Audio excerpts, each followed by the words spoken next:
¿Qué hacían los hombres de las cavernas todo el día? El amanecer apenas pinta de naranja el borde del cielo y ya hay movimiento. No en una ciudad, ni en una aldea con calles, sino en un campamento pequeño, armado con lo que la tierra permite, un refugio bajo roca, una cabaña de ramas y pieles, o sí, a veces la entrada de una cueva cuando el lugar lo hace conveniente. Unas personas salen primero, se detienen, escuchan, huelen el aire, revisan rastros. Otras se quedan cerca del fuego, reacomodan brasas, avivan una llama tímida que no puede darse el lujo de morir.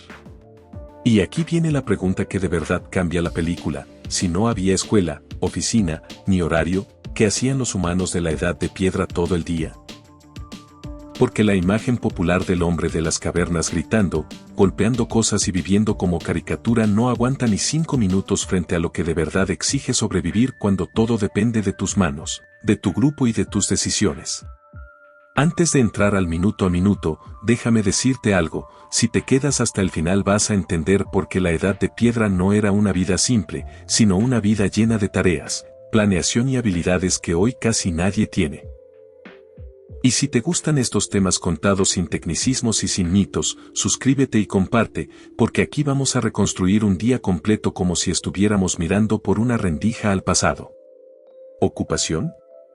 Cuando la gente dice cavernícolas suele meterlo todo en una sola bolsa, como si hubiera existido un único tipo de humano prehistórico con una rutina idéntica. Pero en realidad estamos hablando de la edad de piedra, que se divide en 3 grandes momentos. El Paleolítico, que es el más largo y el más antiguo; el Mesolítico, una etapa de transición en muchas regiones, cuando el clima cambió y los paisajes se transformaron; y el Neolítico, cuando en algunos lugares comenzó una vida más estable, con cultivo de plantas, domesticación de animales y aldeas que ya no se movían tanto. Todo esto, juntos, es casi toda la historia humana. Muchísimo antes de los libros y de las ciudades. Y aunque cambian las herramientas y cambian las costumbres, hay un hilo que conecta a casi todas estas comunidades: la vida giraba alrededor de conseguir comida, mantener seguridad, cuidar al grupo y prepararse para lo que viene. Eso llena las horas más rápido de lo que imaginas. ¿Cómo sabemos lo que hacían todo el día si no dejaron diarios ni calendarios? Lo sabemos por pistas. Los sitios arqueológicos conservan herramientas de piedra, fogones, huesos con marcas de corte, semillas quemadas, restos de plantas, conchas, pigmentos, huellas de refugios, basureros antiguos y a veces, si hubo suerte, objetos que normalmente se perderían, como fibras, madera o cuero. El arte en roca y los objetos pequeños tallados o pintados nos asoman a su mundo de ideas, que les importaba, que temían, que admiraban. Y además, se comparan ciertos patrones con comunidades cazadoras-recolectoras recientes, no para copiarles la vida, sino para entender una lógica básica: cuando no hay supermercado, la naturaleza te obliga a organizarte de formas parecidas. Ojo, esto no significa que todos vivían igual, porque no. La edad de piedra no fue una experiencia uniforme. Cambia todo según el lugar, el clima y la época. Imagínate 2 escenas. En una, estás en un paisaje abierto, con manadas migrando, con estaciones duras y frías. Ahí tu día depende del movimiento de animales, del viento, de encontrar refugio antes de que caiga la noche. En otra, estás cerca de un río o una costa, con pesca y mariscos, con plantas distintas y recursos más constantes. Ahí tu rutina se llena de redes, trampas, recolección y secado. Ahora súmale el cambio del clima. Durante los tiempos más fríos, sobrevivir exigía ropa más trabajada, refugios mejor sellados y más fuego. Cuando el clima se suavizaba, aparecían otras oportunidades, otras presas, otros frutos. Por eso es importante entenderlo así: no existe el cavernícola, existen humanos de la edad de piedra adaptándose a su mundo con lo que tenían. Y lo que tenían, aunque suene simple, era suficiente para construir una vida completa. Recursos. Lo que une a la mayoría de estas comunidades es que vivían de una mezcla: cazar, recolectar y, según el lugar, pescar. Eso suena corto, pero es enorme. Porque cazar no es solo correr tras un animal, recolectar no es solo juntar frutas, pescar no es solo meter la mano al agua. Cada una es una cadena de decisiones: dónde ir, cuándo ir, con quién ir, qué herramientas llevar, qué riesgos aceptar, qué hacer si no funciona, cómo regresar y cómo compartir. Y como el margen de error era pequeño, el día se organizaba con una lógica muy clara: primero lo urgente, luego lo importante, y siempre un ojo en el futuro. Un día típico seguía la luz del sol, no un reloj. En la mañana, lo primero era asegurarse de que el fuego siguiera vivo. No pienses en una fogata como ambiente bonito, piensa en el fuego como luz, calor, defensa, cocina, y como una herramienta para transformar cosas. Endurecer la punta de una lanza de madera, secar carne, espantar insectos, hacer más segura la noche. Encender fuego desde cero no era algo para hacerlo diario si podías evitarlo. Lo más práctico era conservar brasas, cubrirlas, alimentarlas poco a poco, y por la mañana despertarlas con material seco y aire. Si el fuego se apagaba en el momento equivocado, el día se volvía más peligroso y la noche podía ser mortal. Con el fuego revisado, venía la evaluación del campamento: ¿queda comida? ¿Hay agua cerca? ¿Qué se escuchó en la noche? ¿Se movió algún depredador? ¿Hay huellas nuevas alrededor? ¿Hay herramientas que necesiten filo? ¿Alguien está enfermo o lastimado? En un grupo pequeño, estas preguntas no se debatían como reunión formal, pero sí se resolvían rápido, porque de eso dependía el plan del día. Y el plan del día casi siempre incluía lo mismo, aunque con variaciones. Una parte del grupo iría por agua y leña, otra saldría a buscar comida, y alguien se quedaría con los más pequeños o con quienes no iban a moverse lejos. El agua es un detalle que casi nadie imagina cuando piensa en la edad de piedra, pero ocupaba tiempo todos los días. Buscar agua, cargarla y elegirla bien. No todas las fuentes eran seguras, no todas eran constantes, y no todas estaban cerca. Por eso, cuando el campamento estaba bien puesto, solía ser porque tenía acceso razonable a agua y porque el lugar ofrecía algo de protección, una vista buena, un refugio del viento, una salida rápida. Para cargar agua podían usarse recipientes hechos con pieles, vejigas limpias, cestas apretadas, calabazas secas en algunos sitios, o incluso conchas grandes según la costa. En etapas más tardías, ya existían recipientes mejor sellados en algunas regiones, y eso cambió muchísimo la rutina. Pero la lógica seguía: agua y fuego, primero. Luego venía la gran decisión: ¿cómo se consigue comida hoy? Aquí es donde se rompe el mito de que los hombres cazaban y ya. En la edad de piedra, conseguir alimento era trabajo de conocimiento. Salir a recolectar implicaba saber qué planta está lista, dónde crece, qué parte se come, cómo se procesa, y cuáles son peligrosas. Salir a cazar implicaba leer huellas, entender viento, elegir terreno, moverse sin hacer ruido, coordinarse con otros, y saber cuándo retirarte. Y dependiendo de la etapa, paleolítico, mesolítico o neolítico temprano, el peso de cada actividad cambiaba. En algunos lugares, el pescado y los mariscos eran clave, en otros, las semillas y tubérculos, en otros, la caza mayor, en otros, una mezcla más equilibrada. Y aquí te lanzo un dato que cambia la manera de verlo. En muchos contextos de la Edad de Piedra, la recolección de plantas pudo haber sido la parte más segura y constante del alimento diario, mientras que la caza grande era más riesgosa y no siempre salía bien. Eso significa que gran parte del día podía estar lleno de recolección, preparación, transporte y procesamiento, arrancar raíces, pelarlas, machacarlas, tostarlas, moler semillas, secar frutas, partir nueces. Todo eso requiere tiempo. Y además, requiere enseñar. Porque un niño no nace sabiendo qué planta te alimenta y cuál te manda al otro mundo. Ese conocimiento se construye mirando y practicando. A media mañana, cuando el sol ya da buena luz, es común imaginar que todos están fuera, pero no necesariamente. El campamento también era un taller. Siempre había herramientas que afilar, puntas que rehacer, fibras que torcer, pieles que raspar, cuerdas que ajustar, redes que reparar, refugios que reforzar. La Edad de Piedra no era una vida de una sola tarea, era una vida de mantenimiento constante. Las herramientas se gastan. Las cuerdas se rompen. El refugio se abre por el viento. La ropa se humedece. La comida se echa a perder si no la procesas. En otras palabras, aunque no salieras lejos, el día se te iba rápido.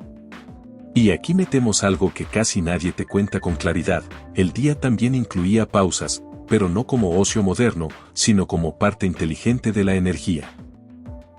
En climas muy calientes, moverse en las horas más duras te puede costar la vida.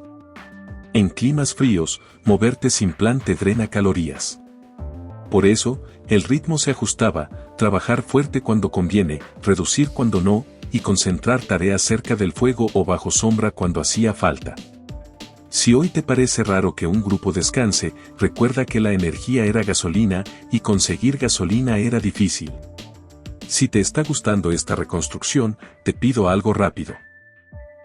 Comparte el video con alguien que todavía cree que la edad de piedra era solo cazar mamuts y dormir. Porque en la siguiente parte vamos a entrar a lo que llenaba la mayor parte de la jornada: cómo se conseguía alimento en serio, cómo se dividían tareas sin convertirlo en caricatura de hombres versus mujeres, y por qué la tecnología de piedra y madera era muchísimo más inteligente de lo que parece a simple vista. Obtener alimento era la ocupación principal, pero no como te lo imaginas en las películas. No era salimos, cazamos algo enorme y regresamos celebrando. Era un trabajo diario de observación, paciencia, coordinación y, sobre todo, de aceptar que a veces no había premio. En la edad de piedra, el alimento no era solo comida, era tiempo, era energía y era seguridad. Cazar un animal grande podía darte muchísima carne, sí, pero también podía dejarte herido, perdido o sin fuerzas. Por eso, en muchos grupos, lo más constante era la combinación: algo de caza cuando se podía, algo de recolección casi siempre, y en ciertas zonas, pesca o captura de animales pequeños que daban resultados más seguros. Esta mezcla, más que una aventura, era un sistema que mantenía al grupo vivo. La caza, cuando ocurría, rara vez era un duelo heroico de una persona contra una bestia. Era una estrategia. Primero venía el rastreo. Leer huellas en tierra blanda, ver qué tan frescas eran, notar dónde faltaba pasto, dónde había ramas rotas, dónde había excrementos recientes, incluso escuchar pájaros que se alteran cuando algo grande se mueve cerca. Luego venía el acercamiento: moverse con el viento a favor para que tu olor no te delatara, caminar donde el suelo no cruje, usar el terreno como aliado. Y al final venía lo más importante: decidir si vale la pena. Porque no todo animal es una buena idea. Hay presas que te dan comida, y hay presas que te dan una lesión que se infecta y te saca del juego. El cazador bueno no era el más valiente, era el que elegía mejor sus peleas. Las armas eran simples en apariencia, pero inteligentes en uso. En muchos momentos del Paleolítico, las lanzas de madera con punta endurecida al fuego o con punta de piedra fueron el estándar. Eso no significa que fueran toscas, significa que eran confiables, reparables y efectivas si sabes usarlas. Algunas lanzas se lanzaban, otras se usaban de cerca, y en ambos casos el objetivo no era lucirse, era controlar el riesgo. En etapas posteriores, aparecieron sistemas para lanzar con más fuerza y a más distancia, como una especie de extensión del brazo que hace que el proyectil salga más rápido, y en algunos lugares, con el tiempo, el arco y la flecha se volvieron una ventaja enorme porque te permitían atacar desde lejos con más precisión. Si esto te sorprende, quédate. Porque cuando entiendes que podían matar a distancia, también entiendes por qué la vida social, las alianzas y los conflictos se volvían más complejos. No necesitas metal para que una batalla sea peligrosa, una punta de piedra bien hecha puede ser letal. Ahora, algo clave para no caer en caricaturas: la división de tareas no era una regla rígida escrita en piedra. Había tendencias, sí. A menudo los adultos más fuertes y con más experiencia en riesgo se involucraban en caza mayor, mientras otros se enfocaban en recolección, captura de animales pequeños, pesca o tareas del campamento. Pero la realidad era flexible. Si un día faltaban manos para recolectar, se recolectaba. Si un día había una oportunidad de caza y se necesitaba más gente, se apoyaba.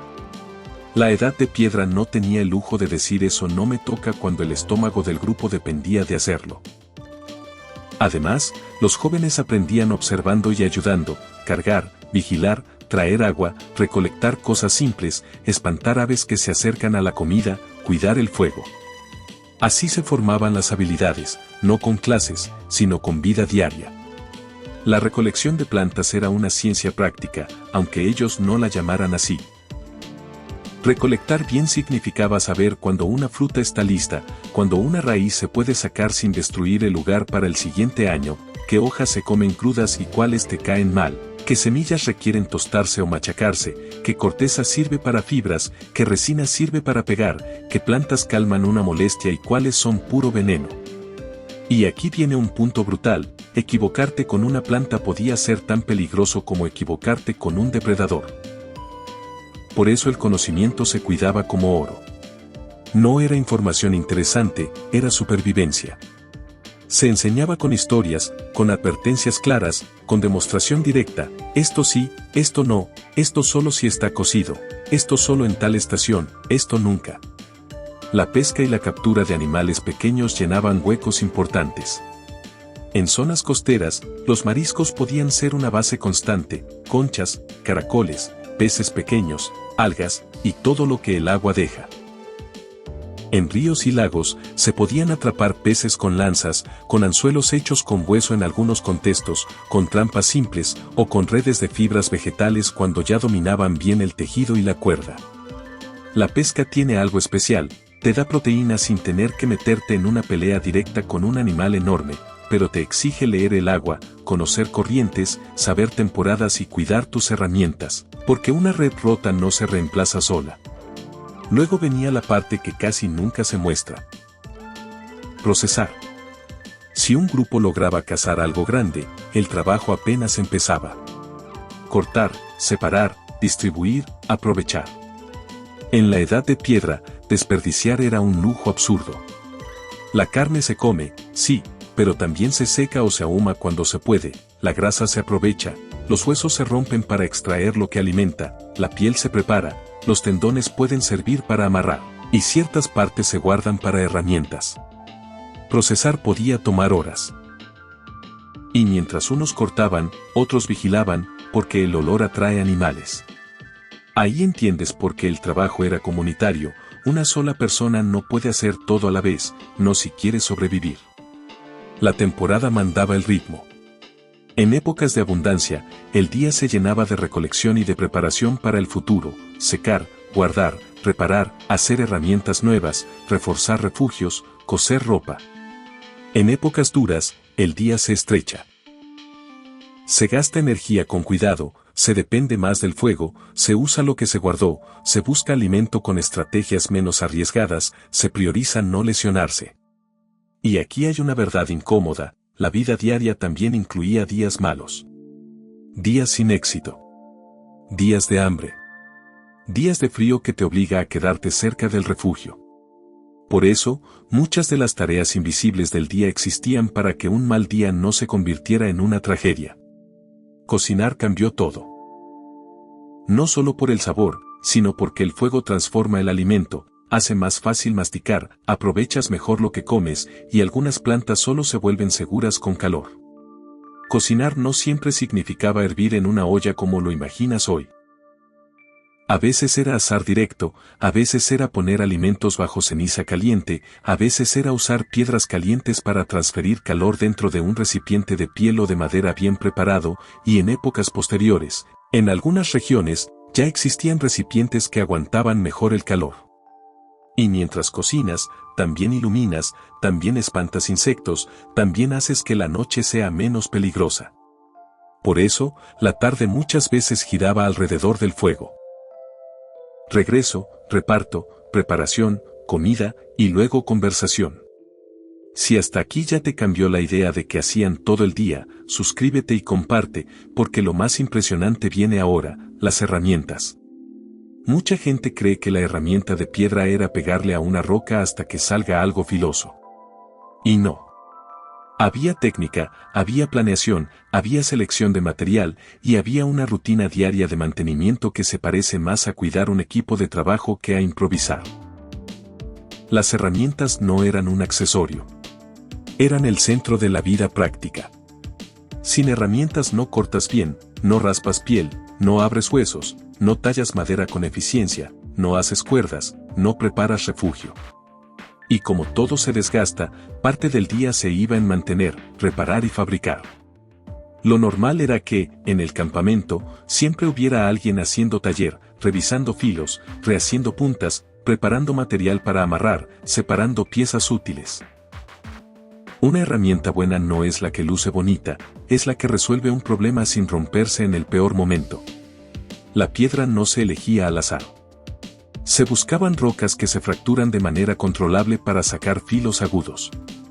Eso significa que parte del conocimiento del grupo era saber dónde conseguir buena piedra, cómo transportarla y cómo guardar piezas para el futuro. En algunos casos, la gente llevaba núcleos de piedra o piezas a medio trabajar para poder terminarlas cuando hiciera falta, como si trajeras repuestos. Y cuando el lugar tenía buen material, podía convertirse en un punto importante en la ruta del grupo, porque el acceso a piedra buena te ahorra tiempo y te mejora la seguridad. Hacer herramientas podía ser rápido o lento dependiendo de lo que necesitabas. Un filo simple para cortar podía salir relativamente rápido con manos entrenadas, pero las piezas más finas requerían paciencia, golpear con el ángulo correcto, quitar pequeñas lascas, ajustar el borde. Y aquí entra algo que sube la vara, no solo existía la piedra. La madera era fundamental, aunque pocas veces se conserva con el paso de miles de años. La mayoría de lanzas, palos de cavar para raíces, bastones, soportes de refugios, mangos y estructuras eran de madera. También se usaba hueso, hasta y marfil en ciertos contextos, no como lujo, sino porque esos materiales sirven para cosas que la piedra no hace tan bien, como agujas para coser, puntas resistentes, arpones, y pequeños instrumentos para trabajar piel o fibras. El punto es este, la herramienta de piedra no vivía sola, vivía dentro de un sistema de materiales. Y para que ese sistema funcione, necesitas amarre, cuerda, fibra, tendón, tiras de piel. Sin amarre, una punta de piedra no se queda en su asta, una red no existe, un refugio se desarma, un paquete de comida no se carga. Torcer fibras era trabajo diario. No suena épico, pero es de las habilidades más poderosas de la edad de piedra. Con cuerda puedes levantar, sujetar, colgar, arrastrar, cargar, construir. Y lo más impresionante es que hacer cuerda buena requiere práctica, elegir fibras correctas, secarlas, torcerlas y mantener tensión. Esa tarea llenaba horas, sobre todo en etapas donde la pesca o las trampas dependían de redes. También existía el pegado primitivo, pero no lo pienses como química moderna. Piensa en resinas vegetales, sabias, mezclas con ceniza o pigmentos, cosas que, bien trabajadas, ayudan a fijar una punta a un palo y a sellar un poco. No era magia, era ensayo, transmisión y experiencia. Y como estas mezclas se preparan con tiempo, también era parte de la rutina, recolectar resina, calentarla, mezclarla, aplicarla, dejarla endurecer. Ahora pasemos a algo que cambia la imagen mental de vivían en cuevas, la vivienda. Las cuevas existían y se usaban cuando convenía, sobre todo como refugio contra viento o frío, pero no eran la casa universal. Muchas cuevas no son cómodas, pueden ser húmedas, oscuras, con animales o con entradas difíciles de defender. Lo que se usaba era lo que funcionaba, salientes de roca que cubren de lluvia, refugios armados con postes y pieles, estructuras de ramas o campamentos al aire libre en lugares estratégicos. La idea central era moverse cuando se necesitaba y quedarse cuando el lugar daba suficientes recursos. En el Paleolítico, la movilidad era una herramienta. En el Mesolítico, en muchos lugares, el cambio del clima y del paisaje hizo que algunas zonas fueran más ricas en recursos y se pudiera permanecer más tiempo. Y ya en el Neolítico, en varios sitios, la vida se volvió más estable y eso cambió el tipo de refugio, más duradero, más organizado, con espacios definidos. En cualquier etapa, un refugio no se pone y ya. Se mantiene. Se repara después de lluvia, se ajusta contra el viento, se limpia para que no atraiga plagas, se organiza para que el fuego sea seguro, y se distribuye el espacio para que el grupo funcione. Y aquí entra una escena típica del día. Mientras una parte del grupo está fuera buscando alimento, otra parte está haciendo caza. Reforzando una pared de ramas, agregando pieles donde entra corriente, acomodando piedras como contrapeso, elevando una zona para dormir para no estar directo en tierra fría o húmeda, preparando lecho con pasto seco, hojas o pieles para aislar. Dormir bien no era comodidad, era energía para mañana. La ropa también era tecnología diaria. En climas suaves podías vivir con menos cobertura, pero en climas fríos necesitabas capas y eso significaba preparar pieles. Preparar pieles trabajo pesado.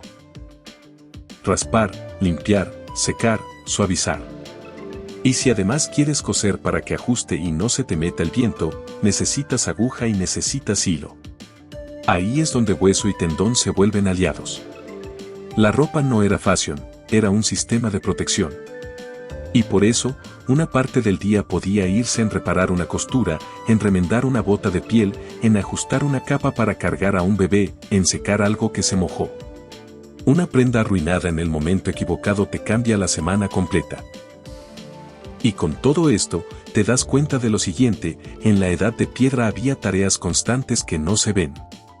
Cuidar fuego, mantener herramientas, torcer cuerda, reparar refugio, procesar comida, preparar ropa. Eso llena el día incluso si no pasa nada emocionante. Y aún así, si pasaban cosas, alguien se lastima, alguien se enferma, llega un animal a husmear, cambia el clima, se acaba un recurso, se acerca a otro grupo. Por eso, además de trabajo, el día incluía vigilancia y decisión. Si te está atrapando este nivel de detalle, comparte el video. Esto es lo que sube la retención, entender que el pasado no era un decorado, era un sistema vivo. Y en la última parte vamos a entrar a lo que muchos subestiman, la vida social, el cuidado, la educación de los niños, el arte, la música y las redes entre grupos. Porque sí, incluso sin escuelas ni libros, aprendían, transmitían y creaban cultura todos los días. Ahora vamos a lo que le da sentido a todo, la vida dentro del grupo. Porque si te preguntas qué hacían todo el día, no basta con hablar de comida y herramientas. La edad de piedra fue, ante todo, una vida en comunidad. La unidad básica no era una nación ni un pueblo grande, sino un grupo pequeño, una banda de familias relacionadas o aliadas que se movían juntas, compartían y se protegían. Y aquí está la clave que muchas personas no esperan, en un mundo duro, la cooperación no era un lujo moral, era la estrategia más inteligente. Compartir comida, cuidar a los niños, ayudar a alguien herido, enseñar conocimientos, mantener alianzas con otros grupos, todo eso aumentaba las probabilidades de sobrevivir, y por eso llenaba el día tanto como cualquier cacería. La crianza de los niños no estaba separada de la vida diaria. Un niño aprendía mirando, imitando y ayudando en lo que podía. Primero tareas simples, traer ramitas, cargar cosas ligeras, observar en silencio, aprender señales. Después tareas más complejas. Reconocer plantas, aprender a manejar un filo sin cortarse, entender cuándo moverse y cuándo quedarse. La educación era práctica y constante, y se repetía en historias, en demostraciones y en correcciones. No existía la idea de hacer cosas sin sentido, casi todo tenía una razón. Por eso, incluso los juegos podían ser entrenamiento, lanzar cosas a un objetivo, esconderse sin ruido, reconocer huellas, repetir relatos que enseñan normas del grupo y del entorno. El cuidado de enfermos o heridos también era parte real del día. Y esto rompe otro mito, el de solo sobrevivían los más fuertes y si te lastimabas te dejaban. Hay evidencias de personas que vivieron con lesiones curadas o con limitaciones durante tiempo, lo que sugiere apoyo.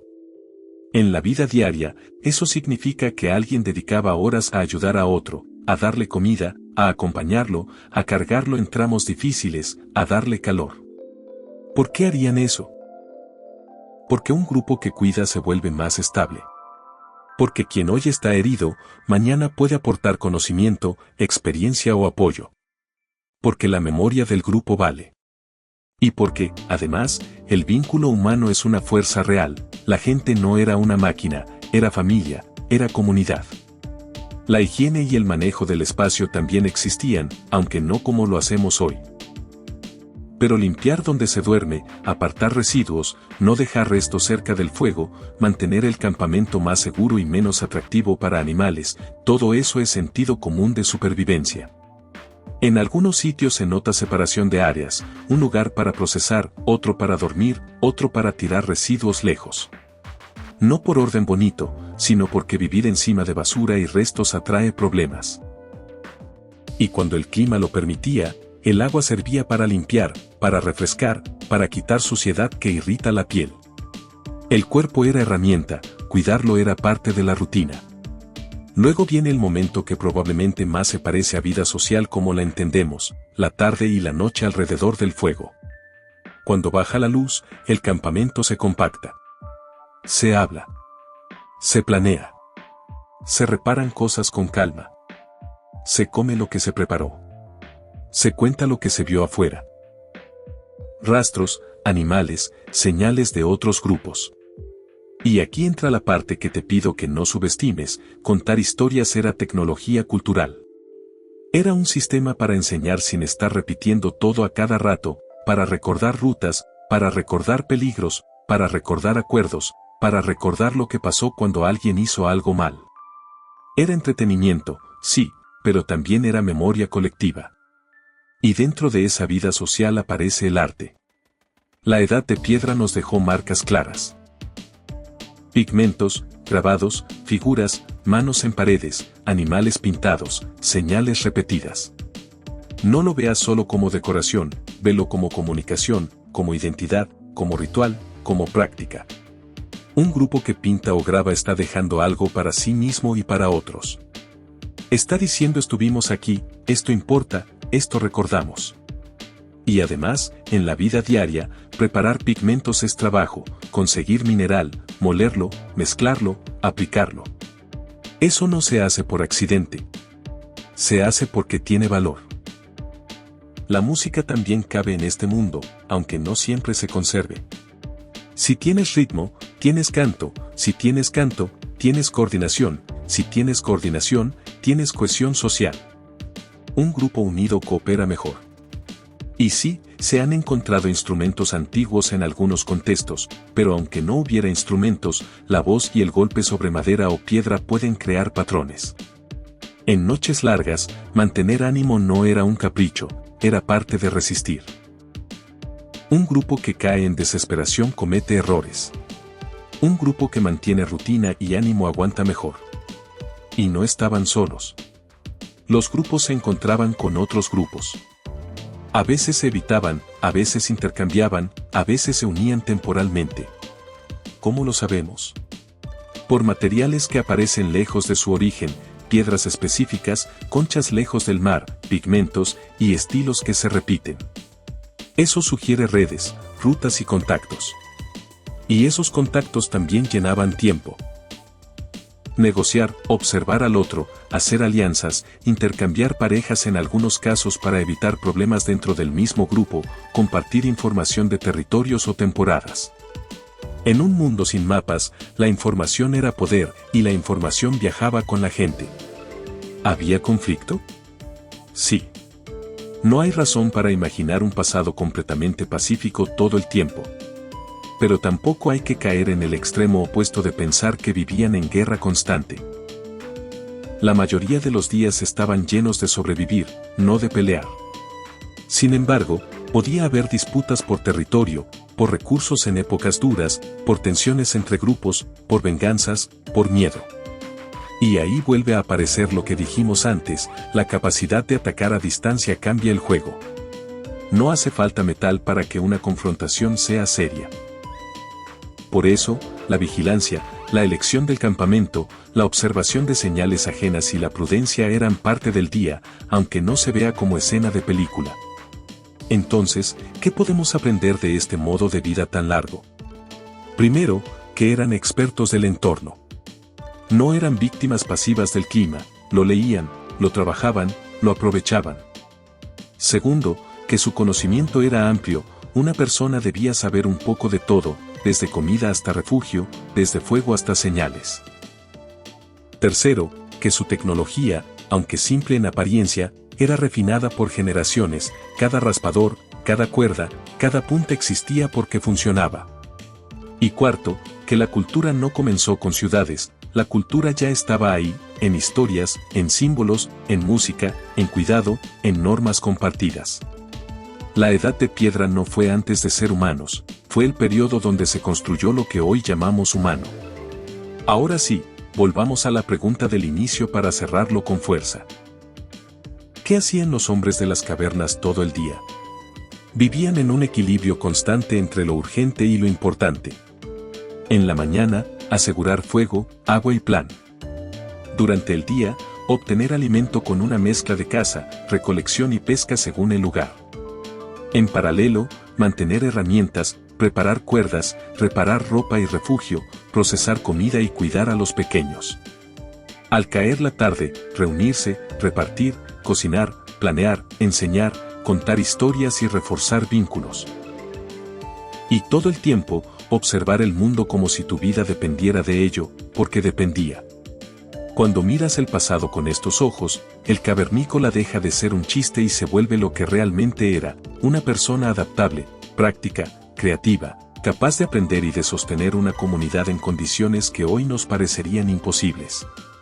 Si llegaste hasta aquí, ya hiciste lo que casi nadie hace, mirar la edad de piedra sin filtro de caricatura.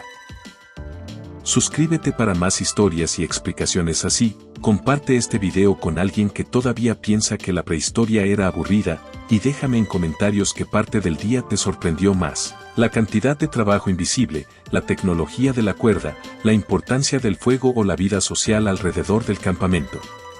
Porque mientras más entiendes esa rutina, más entiendes algo profundo, no estamos aquí por casualidad. Estamos aquí porque, durante miles y miles de generaciones, hubo gente que supo llenar cada día con decisiones correctas.